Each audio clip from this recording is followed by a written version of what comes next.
ನಮಸ್ಕಾರ ಸ್ನೇಹಿತರೆ, ರೈತರಿಗೆ ದೊಡ್ಡ ಸುವಾರ್ತೆ ಬಂದಿದೆ. ಏಪ್ರಿಲ್ 1ರಿಂದ ಹೊಸ ಆರ್ಥಿಕ ವರ್ಷದಲ್ಲಿ ರಾಜ್ಯ ಸರ್ಕಾರ ಮತ್ತು ಕೇಂದ್ರ ಸರ್ಕಾರ ರೈತರಿಗೆ 3 ಪ್ರಮುಖ ಹೊಸ ಕೃಷಿ ಸಾಲ ಸೌಲಭ್ಯಗಳನ್ನು ಜಾರಿಗೆ ತಂದಿವೆ. ಈ ಸಾಲಗಳ ಮೂಲಕ ರೈತರು ತಮ್ಮ ಕೃಷಿಯನ್ನು ಇನ್ನಷ್ಟು ಅಭಿವೃದ್ಧಿಪಡಿಸಬಹುದು. ಸರ್ಕಾರ ರೈತರ ಆರ್ಥಿಕ ಸಬಲೀಕರಣಕ್ಕಾಗಿ ಹೆಚ್ಚು ಯೋಜನೆಗಳನ್ನು ಜಾರಿಗೆ ತರುತ್ತಿದೆ.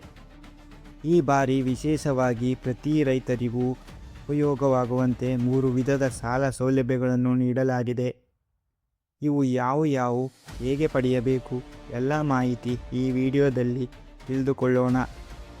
ಮೊದಲನೆಯದು ವಾರ್ಷಿಕ ಬೆಳೆ ಸಾಲ. ಇದು ರೈತರಿಗೆ ಅತ್ಯಂತ ಮುಖ್ಯವಾದ ಮತ್ತು ಸಾಮಾನ್ಯವಾಗಿ ದೊರೆಯುವ ಸಾಲವಾಗಿದೆ.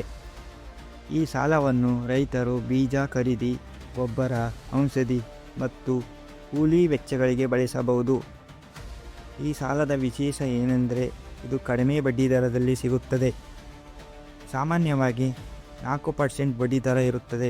ಆದರೆ ಸಹಕಾರ ಸಂಘಗಳ ಮೂಲಕ 3 ಲಕ್ಷ ರೂಪಾಯಿ ಶೂನ್ಯ ಬಡ್ಡಿದರದಲ್ಲಿ ಸಾಲ ಸಿಗುತ್ತದೆ.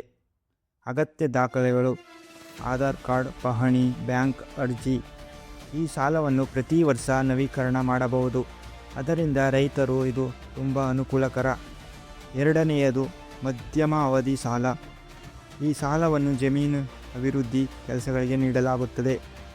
ಉದಾಹರಣೆಗೆ ಬಾವಿ ತೋಡುವುದು, ಪೈಪ್ಲೈನ್ ಅಳವಡಿಕೆ, ಕೃಷಿ ಉಪಕರಣಗಳನ್ನು ಖರೀದಿ.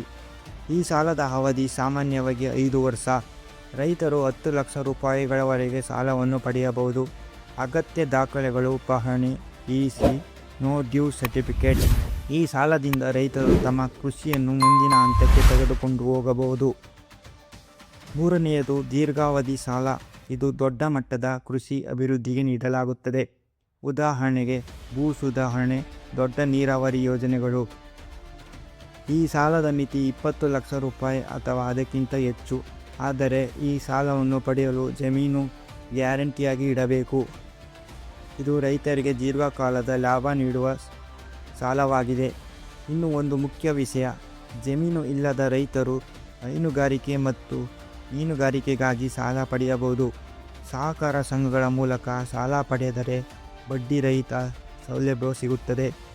ಒಟ್ಟಾರೆ ಈ 3 ಸಾಲ ಯೋಜನೆಗಳು ರೈತರಿಗೆ ತುಂಬ ಉಪಯೋಗವಾಗುತ್ತವೆ. ರೈತರು ತಮ್ಮ ಅಗತ್ಯಕ್ಕೆ ತಕ್ಕಂತೆ ಈ ಸಾಲವನ್ನು ಬಳಸಿಕೊಳ್ಳಬಹುದು. ಹೆಚ್ಚಿನ ಮಾಹಿತಿಗಾಗಿ ನಿಮ್ಮ ಹತ್ತಿರದ ಬ್ಯಾಂಕ್ ಅಥವಾ ಸಹಕಾರ ಸಂಘಗಳನ್ನು ಸಂಪರ್ಕಿಸಿ. ಈ ಮಾಹಿತಿ ನಿಮಗೆ ಉಪಯೋಗವಾದರೆ ಈ ವಿಡಿಯೋಗೆ ಲೈಕ್ ಮಾಡಿ ಮತ್ತು ರೈತರಿಗೆ ಶೇರ್ ಮಾಡಿ. ಇನ್ನಷ್ಟು ಮಾಹಿತಿ ವಿಡಿಯೋಗಳಿಗಾಗಿ ನಮ್ಮ ಚಾನಲನ್ನು ಸಬ್ಸ್ಕ್ರೈಬ್ ಮಾಡಿ.